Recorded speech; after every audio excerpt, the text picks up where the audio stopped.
At para naman sa ating balitang nakaka-good vibes, okay tulin nga raw ng araw dahil parang tila ilang araw na lang Pasko na. Patunay nga dyan ang mga nangangaraling hindi pa man nagsisimbang gabi. Panoorin. Hindi nitong ilaw, walang iba kundi ikaw.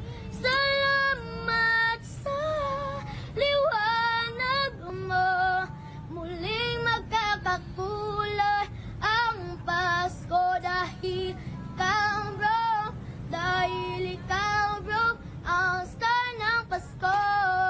Anumang lungkot, tayo'y aahon. Kung kayo ay may kwentong kakaiba, mga kwento ng pag-ibig o storya ng inspirasyon at pag-asa, maaari niyo itong ibahagi, sumali sa ating Facebook group na Balitang A to Z. Panoorin ang replay ng ating programa at sundan ang ating social media pages, hanapin ang Balitang A to Z. Ang ating pabaong quote of the night ay mula sa isang theoretical physicist na si Albert Einstein.